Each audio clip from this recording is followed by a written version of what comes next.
Namo Buddhaya. Halo, apa kabar pemirsa Dhamma TV dimanapun Anda berada. Senang sekali saya Sapna Dewi kembali menjumpai Anda dan menemani Anda 1 jam ke depan, tentunya dalam acara Manage Your Mind.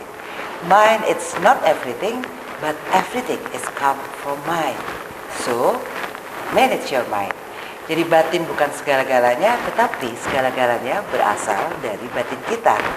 Untuk itu, marilah kita belajar untuk mengelola batin kita agar diperoleh kehidupan yang bahagia.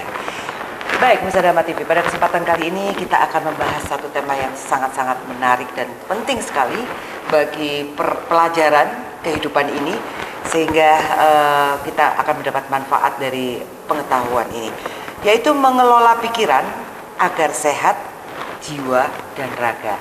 Ternyata kesehatan itu mahal sekali, apalagi kalau udah masuk rumah sakit itu biayanya nggak main-main ya. Jadi bagaimana sih sebenarnya meminimalis lah, atau paling enggak mengurangi stresnya pikiran, karena ternyata hampir 95% mungkin sakit itu bisa diakibatkan dari pikiran yang tidak sesuai. Jadi pikiran itu adalah sebuah ruang tamu. Banyak sekali yang akan datang ke situ, ya, baik masa lalu, mungkin kita akan menyesali masa lalu, atau mungkin mengandai-andai masa depan, mengkhawatirkan, mencemaskan sesuatu yang belum terjadi. Untuk itu, mari kita kenali bagaimana kinerja pikiran dengan seseorang yang ahli di bidang meditasi, dan kita tahu, kita sapa dulu yang mulia Bhikkhu Dhammamwicayo Mahathera. Apa kabar, Bante? Ya, baik-baik selalu. Sukhihoto, Namo Buddhaya. Harapan kita semuanya berbahagia dan menemukan kebijaksanaan batin dan pikiran kita untuk menemukan damai dan bahagia selalu. Iya, Bante, kalau kita berbicara tentang pikiran, mungkin kalau kita yang terbiasa damai, tenang, tinggal di tempat-tempat yang alam seperti itu, mungkin tidak terlalu berkecamuk gitu ya. Tetapi bagaimana dengan saudara-saudara kita yang tinggal di kota-kota besar, yang dia pagi harus bangun, Surabaya aja atau Jakarta, Bante, untuk menghindari kemacetan, berangkatnya pagi-pagi, bahkan ada yang sarapan di mobil saking jauhnya gitu ke tempat kerja gitu ya. Pulangnya karena nggak mau macet, nongkrong dulu di kafe gitu sampai malam gitu, baru pulang buat tidur besok pagi. Begitu terputar-putar hidupnya. Nah, apa sih tanda yang paling awal kalau pikiran kita tuh mulai nggak beres gitu?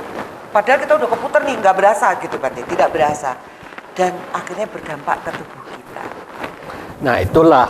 Jadi banyak manusia itu mereka tidak punya ilmu untuk bisa memahami bahwa sesungguhnya ilmu di dunia itu adalah bagaimana kita bisa mencari kekayaan duniawi, bagaimana juga mencari kekayaan batinnya. Tetapi mereka yang dihasilkan itu duniawinya aja yang dicarikan. Betul. Tetapi tidak ada satupun yang mengajarkan, kamu bisa loh bekerja dengan batin dan pikiran kamu itu untuk memperkaya batin kamu. Maka dari itulah orang yang bisa belajar menata pikirannya itu akan menjadi indahnya kehidupan. Indahnya kehidupan itu ada ketika dia dimanapun juga ada kesempatan. Waktu di mobil, apakah setir mobil? Kesempatan kita bangkitkan aja. Sadar damai, sadar damai, sadar damai. Itu sudah memancing pikiran positif.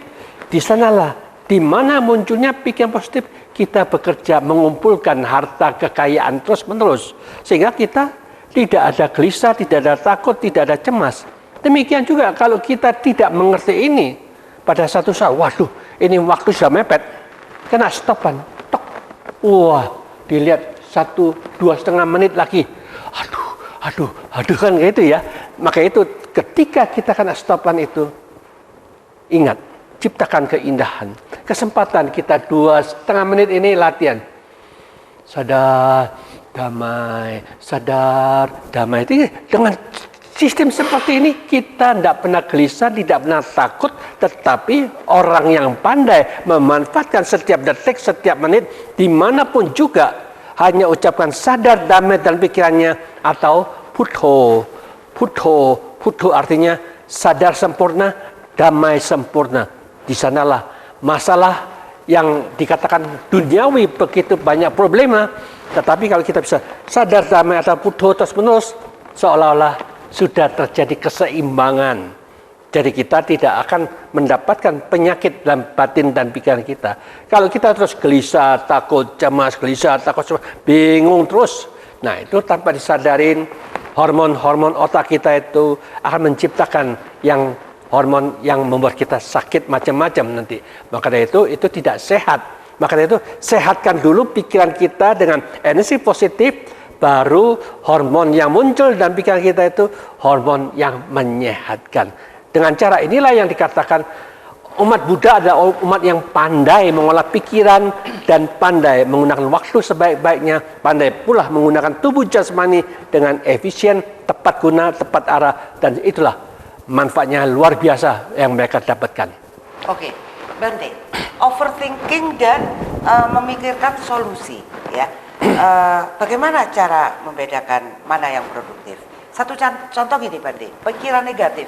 Ketika dulu orang naik kapal, terus tenggelam, ada rasa ketakutan kan, Bante?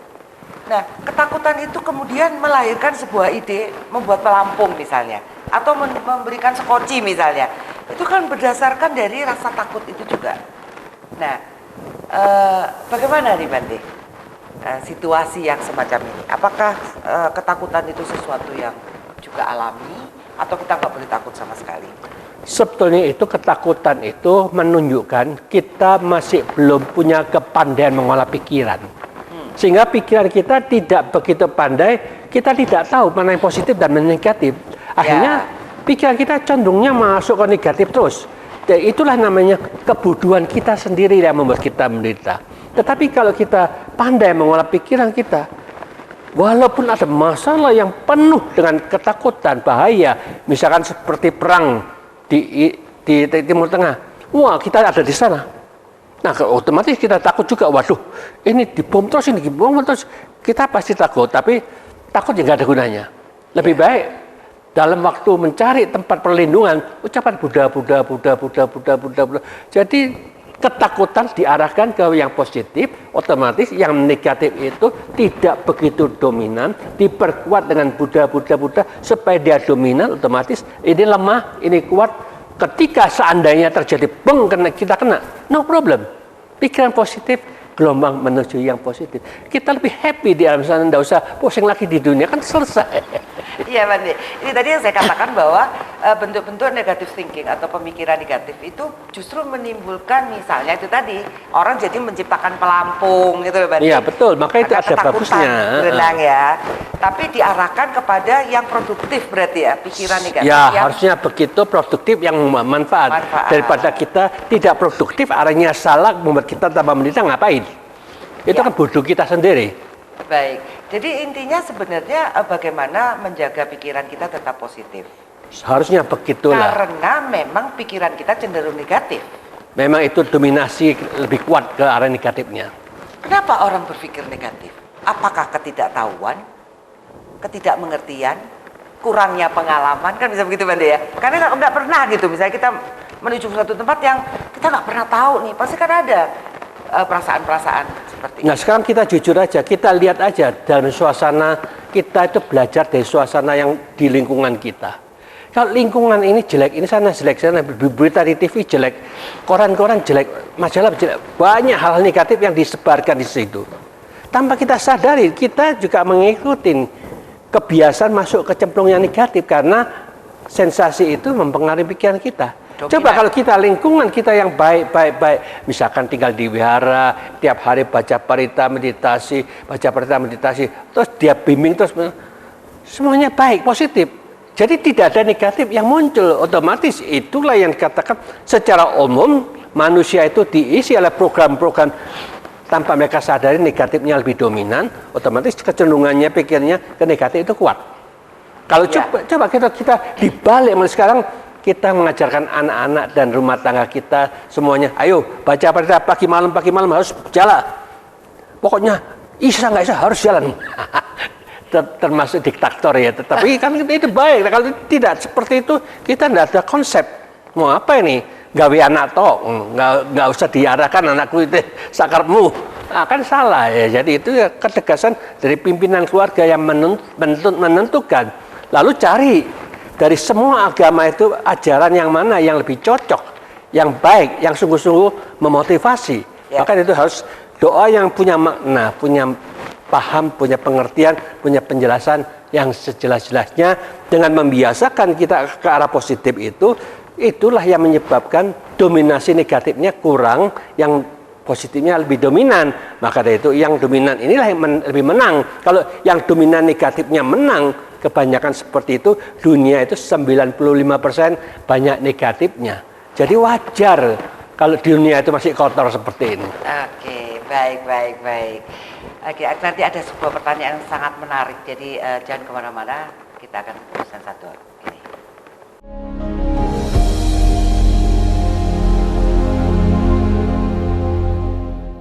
Ya, baik pesan Dharma TV tentunya masih di Manage Your Mind bersama saya Santa Dewi dan narasumber kita yang mulia Biku Dhamma Wijaya Mahathera.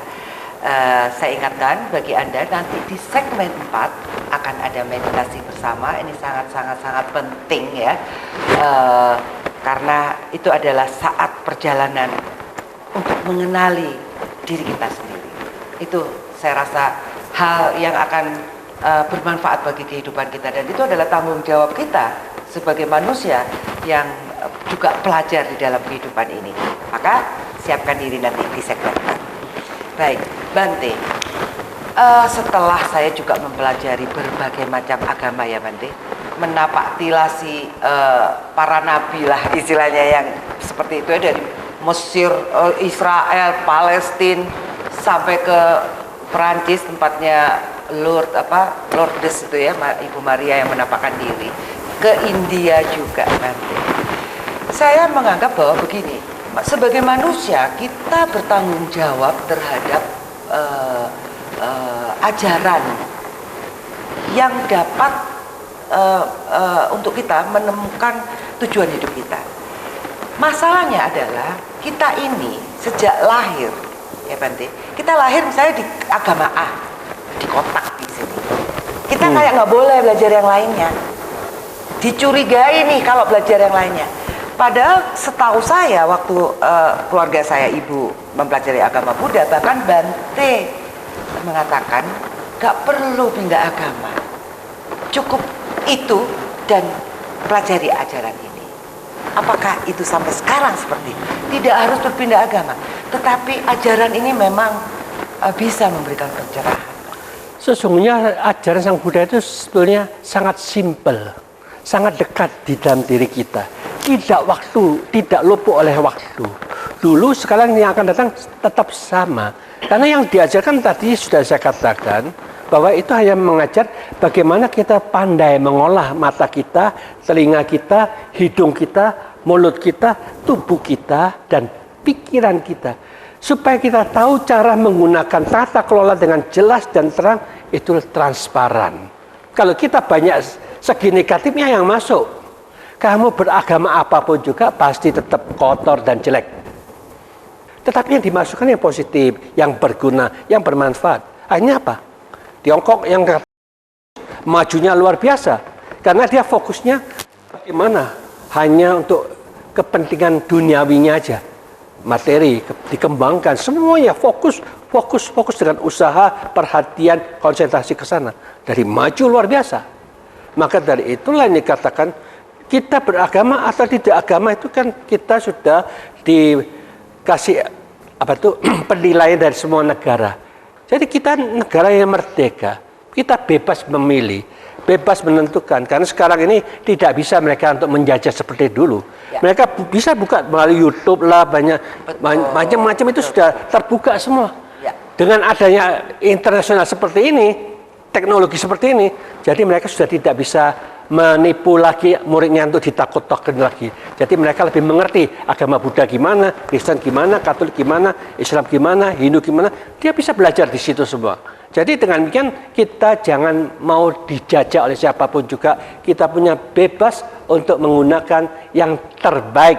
Karena semuanya beragama atau tidak beragama bagaimana kita bisa mendapatkan lebih maju dan lebih bahagia. Dengan menggunakan keenam indera kita tahu yang ini membuat kita menderita, yang ini membuat kita bahagia. Buat apa kita memilih yang membuat kita menderita? Kan salah jalan itu. Jelas kita mau nanti kok tetap dijalankan ya. Dewi, kasihan. Makanya lebih baik yang positif, yang berguna, yang bermanfaat, membuat kita lebih damai, lebih bahagia. Itulah the best way of the life. Oke, dan menjadi lifestyle. Jadi gaya hidup kita ya, berarti. Indahnya hidup ini. Indahnya, betul. Ya, jadi sebagai manusia yang terlahir dari manusia, kita benar-benar bertanggung jawab terhadap kehidupan kita ya, Bante, dan belajar yang terbuka aja, yang luas gitu, jangan sampai terkotak-kotak yang akhirnya malah hidup dalam ketakutan seperti itu ya, Bante. Memang harus begitulah. Kita sekarang zaman modern kan tidak bisa seperti ilmu yang dulu-dulu bisa dibodohin ya. Orang modern kan mau maju, mau berkembang, mau pinter. Kalau mereka tetap mau dibodohi ya seakarepmu. Oke. Nah, Bante, bagaimana benarkah semua penyakit berawal dari pikiran, dan sejauh mana keterkaitan pikiran dengan kesehatan fisik? Tidak semua mungkin ya, tapi banyak sekali. Bisa dikatakan hampir 90% ke atas ya, penyebab utama itu karena pikiran. Ya, kalau dilihat dari 3 kegelapan batin deh, Bante, orang yang serakah itu akan jadi apa tuh kalau di dalam kesehatan? Kan ada keserakahan, kebencian, dan kebodohan nih. Orang-orang yang serakah itu penyakitnya apa biasanya? Ya, serakah pasti makannya banyak, minumnya juga banyak. Karena makan dan minum ini terlalu banyak, otomatis mereka tidak peduli. Pokoknya yang enak, yang mereka anggap senang, akhirnya yang terkena itu ke hatinya itu. Karena keracunan tuh hatinya. Bagi nyaring racun, nggak tahan. Kalau terlalu banyak racunnya, lama-lama rusak di sana. Demikian juga jantungnya juga begitu. Merembet kemana? Ya, jantungnya karena itu. Lalu ginjalnya juga karena kita terlalu manis-manis, semuanya kan senang manis, yang enak-enak itu ya makanan yang enak, manis itu sangat menyenangkan. Es krim wah lebih baik. Jadi itulah akhirnya komplikasi kalau ginjalnya kena kencing manis, komplikasi kena di mata, macam-macam. Maka dari itulah yang dikatakan kita harus paham bahwa Sang Buddha ini sangat-sangat luar biasa. Sang Buddha pernah bicara, siapapun juga ketika kita sedang sakit, ada 4 faktor dikembangkan, itu akan bisa menjadi alat penyembuh secara pribadi. Karena di zaman Sang Buddha itu kan para biku kebanyakan di hutan-hutan, ya toh, di gua-gua, di gunung-gunung, begitu. Jadi mereka sepi, jauh dari tempat-tempat untuk pengobatan itu. Nggak bisa jajan dong. Ya itulah. Jadi dengan demikian 4 faktor ini istilahnya itu ada di dalam diri kita. Bukan di KTP kita. Jadi yang ada itu canda, wirya, cita, vimangsa. Canda itu senang, gembira terus-menerus, di pikiran yang positif munculkan. Wirya itu berulang-ulang terus dikembangkan sampai sekuat-kuatnya, sebanyak-banyaknya, tanpa disadari itu memproduksi hormon yang menyehatkan. Lalu itu pikiran diarahkan ke sana terus-menerus. Pikiran inilah yang dikatakan ketika terarah dengan tepat, dengan benar, dengan arah yang sesuai, itu namanya vimangsa, ada kebijaksanaan. Jadi arahnya itu yang positif, yang tepat, itu mereka akan jadi bijaksana. Di sanalah yang dikatakan akan menjadi alat penyembuh. Contohnya ya seperti guru kita. Waktu umur sekitar 74 tahun, dia sudah kena kanker stadium 4. Berobat ke Jakarta, ke Bangkok ya. Berobat. Dokter ngomong-ngomong, dia bisa angkat tangan, tidak bisa obati lagi. Bante, tunggu aja di rumah sakit, kita bantu. Loh, saya bantu untuk apa? Kalau Bante sakit, dia dari rumah sakit, nanti kita bantu suntik menghilangkan sakitnya. Bukan untuk menyembuhkan? Bukan. Loh, ngapain kalau gitu saya tunggu 2 bulan lagi? Lebih baik, sudah, saya tidak mau lagi di sini, saya minta izin besok pulang. Langsung dia pulang ke hutan, ya dia meditasi. Ketika dia 74 tahun itu, seharusnya 2 bulan, tahu-tahu meninggalnya tahun 94 tahun dia waktu meninggalnya. Jadi dengan demikian mereka mengembangkan. Lebih. 20 tahun ya? Hampir 20 tahun. Ya, 20 tahun. Jadi dengan demikian ya itulah menyebabkan dia tahu bahwa apa yang Sang Buddha ajarkan bukan omong kosong. tetapi nyata dan bisa diterima oleh para ilmuwan. Ya. Oh ya, itu betul seperti itu. Nah, itulah yang dikatakan apa yang diajarkan Sang Buddha itu semuanya tidak ada pertentangan dengan ilmu pengetahuan. Selaras. Tetapi kalau sekarang orang makin lama makin pintar, banyak agama-agama yang akan ditinggalkan. Banyak di Australia, di negara-negara barat itu agama-agama sana itu sepi sampai tempat ibadahnya dijual. Kita Bante Abisuryo membeli satu tempat ibadah di sana. Di Inggris apa Australia? Di Jerman. Oh, di Jerman, Eropa ya. Ya. Baik. Jadi nanti ada kantong-kantong untuk belajar meditasi, mengenali diri, seperti Ya, itu ya itulah. Bante ya, yang paling tepat ya. Di Amerika juga banyak itu seperti itu. Ya. Orang makin pintar, agama yang tidak sesuai dengan ilmu pengetahuan banyak ditinggalkan. Ya, menjadi kuno ya. Iya, tidak ada manfaatnya sih. Primitif gitu ya. Baik. Ya, jadi di zaman milenial ini puncak kesadaran manusia akan benar-benar bertumbuh, ditandai dengan informasi yang sangat cepat sehingga nanti orang-orang akan bertumbuh kesadarannya. Baik, kita diskusikan salah satu ini, jangan kemana-mana.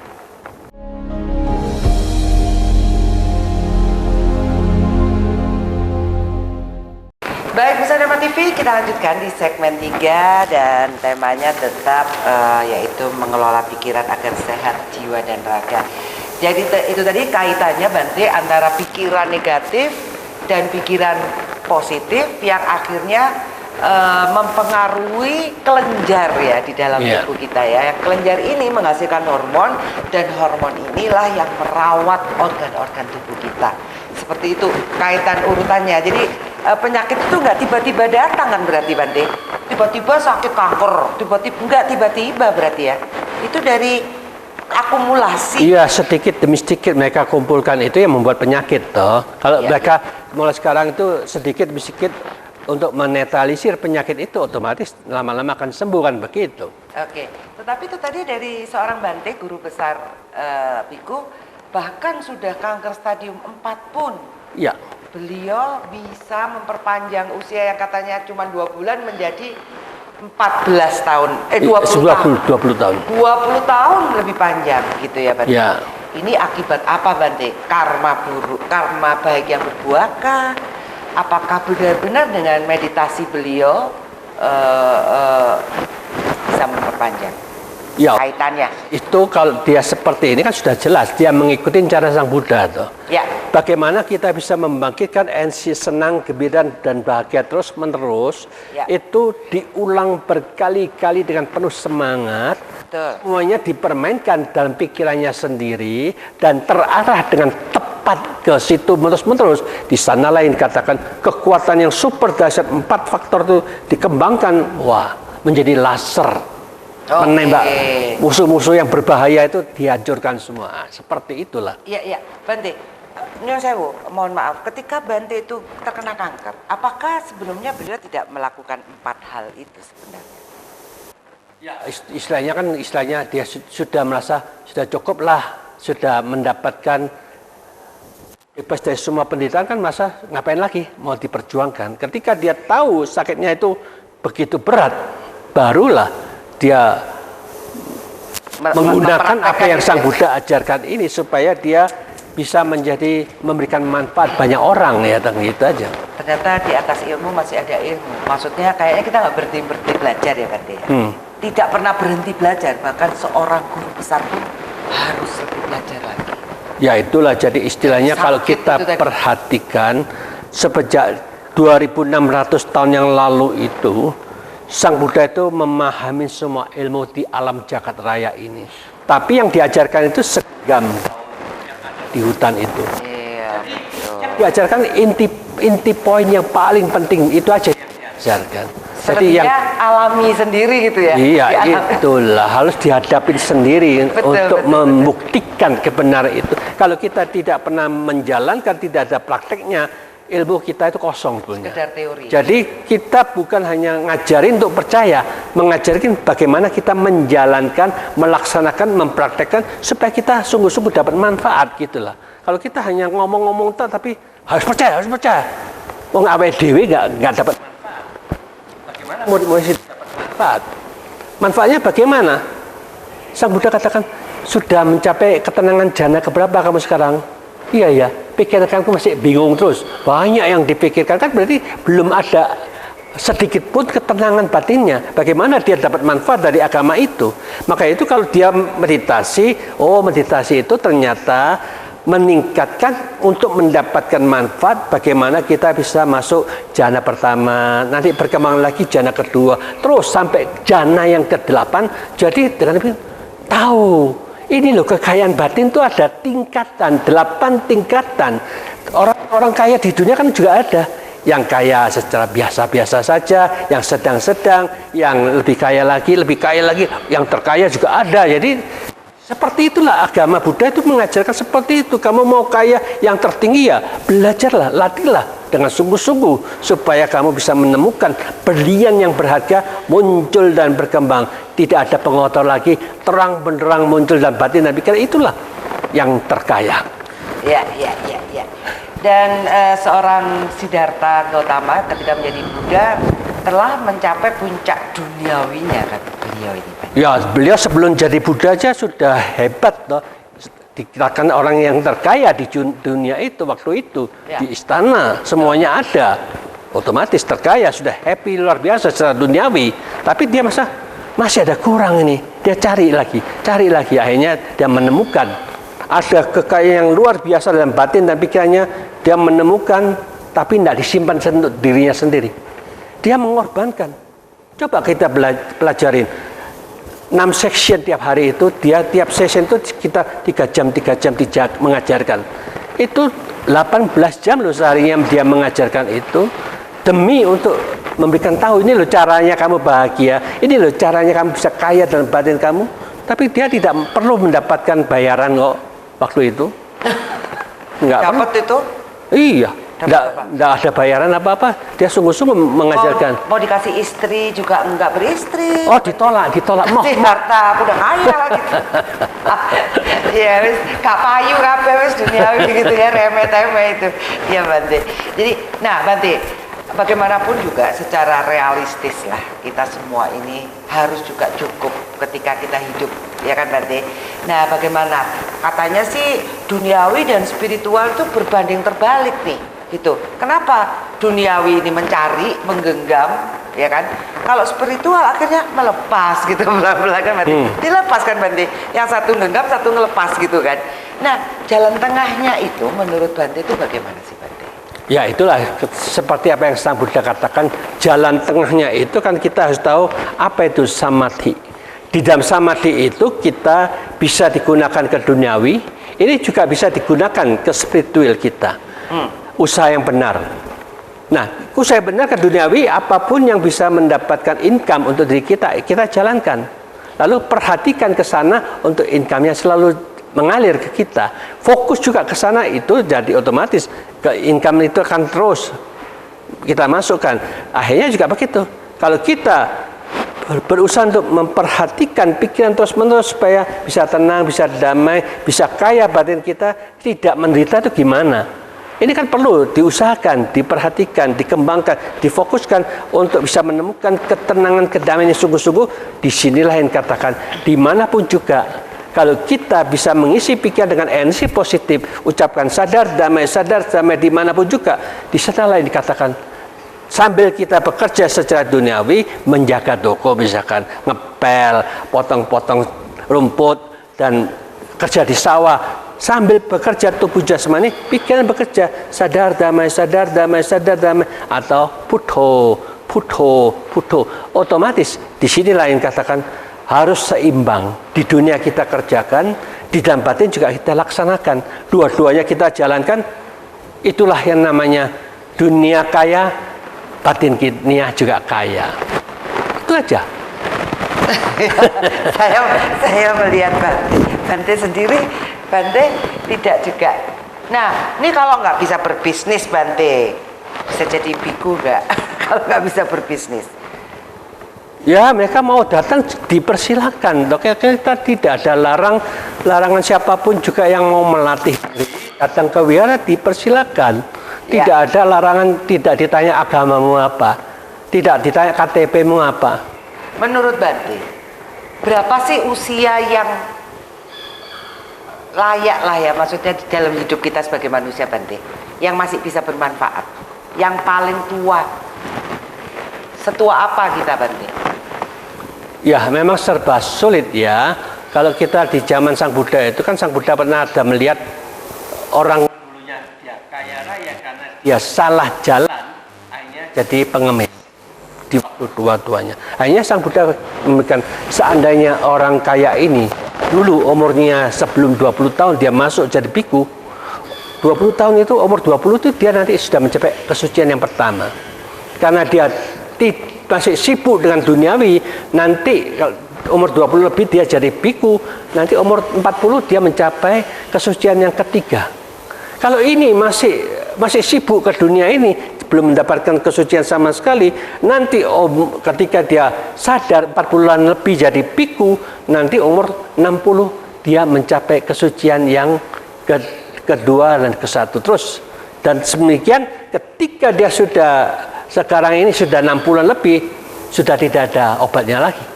Sudah dia harus terima kemiskinannya itu, ya jadi pengemis karena dia salah menggunakan waktu, salah menggunakan tenaga pikirannya, salah jalur di dalam hal penggunaan keuangannya, akhirnya jadi pengemis seperti itu. Dan di waras gitu ya, siapa yang waras bener gitu ya untuk ya itu tadi kesadaran untuk tidak melekati sesuatu yang ternyata fana gitu ya.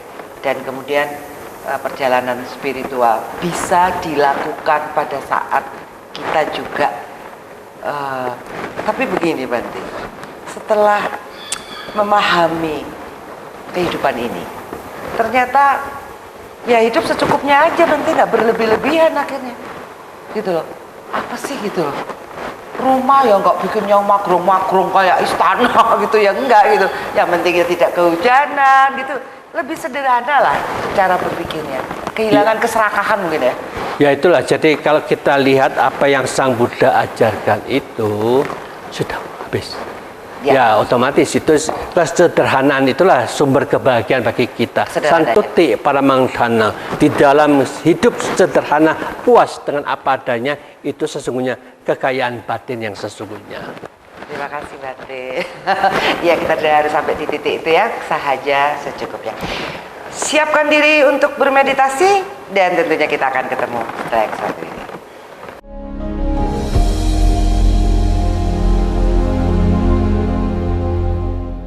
Baik, pemirsa Dhamma TV, bagaimana Anda sudah menyiapkan diri di tempat yang lebih tenang? Mari kita belajar untuk melihat perangkat-perangkat yang ada di dalam diri kita dan kenalan dengan diri kita sendiri agar kita mampu mentata kelola begitu ya ketikannya Bante, agar hidup kita jauh lebih harmoni nantinya. Baik, meditasi akan dipimpin oleh Yang Mulia Biku Dhammawijaya Mahathera. Monggo Bante. Hidup dan kehidupan kita ditentukan oleh kebiasaan demi kebiasaan di dalam pikiran kita masing-masing. Maka pada kesempatan yang sangat baik ini, marilah kita bangkitkan rasa senang, gembira dan bahagia untuk melakukan tugas yang sangat bermanfaat, untuk menemukan bagaimana kita bisa menata pikiran supaya mendapatkan di mana letaknya damai, keheningan dan kebahagiaan yang sejati. Karena di dalam pikiran yang terpusat, di sanalah yang dikatakan ada 8 tingkatan ketenangan sehingga kualitas batin kita akan tingkat meningkat. Maka dengan demikian, siapapun yang ingin kaya batinnya, mereka seharusnya belajar untuk bermeditasi. Karena meditasi itu 1, kendalikan pikiran itu. 2, biasakan berpikiran positif. 3, bagaimana kita bisa menemukan ketenangan dan kedamaian. Disitulah kita langsung memusat masuk di dalam ketenangan itu dengan sungguh-sungguh, penuh dengan sukacita yang sangat bahagia akan kita peroleh. Maka dari itu, jangan panjang lebar kita bicara, arahkan kesadaran kita hanya mendeteksi dan menyadarin nafas kita masing-masing dengan sukacita. Sentuhan-sentuhan angin yang dingin kita rasakan ketika kita menarik nafas, yang terasa hangat ketika menghembuskan nafas. Disitulah kita perhatikan dan sadarin di sana. Memusat dengan nafas seperti itu akan menjadi latihan demi latihan untuk hidup pada saat ini juga. Yang telah berlalu ada di dalam memori kita. Yang kita pikirkan besok itu ada permainan pikiran kita sendiri. Hiduplah di dalam kesadaran sepenuhnya, hanya sadar akan nafas kita. Itulah poin utama untuk hidup pada saat ini yang sedang kita kerjakan, hanya mendeteksi, menyadarin, memahamin sentuhan-sentuhan angin yang keluar dan masuk dengan sukacita. Meditasi pernafasan dimulai.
Tenang, tenang, tetaplah tenang. Belajar ke dalam pikiran kita. Di situ ada memori, di situ ada perasaan, di situ ada bentuk-bentuk pikiran, di situ ada kesadaran. Memori ada sesuatu yang telah berlalu kita simpan di sana. Perasaan ketika terjadi sensasi baru muncul, senang atau tidak senang perasaan itu. Bentuk-bentuk pikiran inilah yang paling gesit dan paling lincah, permainan pikiran kita sendiri. Tetapi kesadaran bersifat si pengetahu, sadar saja, yang netral, yang hening, yang damai, hanya bersifat tahu dan tahu saja.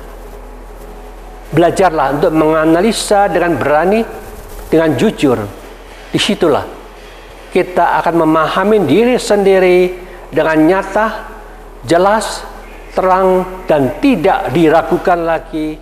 Kita masuk dalam kedamaian, berarti masuklah sepenuhnya di dalam kesadaran yang sempurna. Perkuat kesadaran kita dengan sungguh-sungguh, tapi dengan sukacita, senang, gembira, sadar sepenuhnya. Dimulai.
Tarik nafas put, keluar nafas to.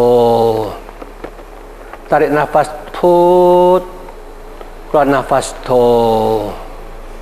Tarik nafas put, keluar nafas to. Semoga semua makhluk hidup berbahagia. Meditasi selesai. Ya, baik, terima kasih banyak.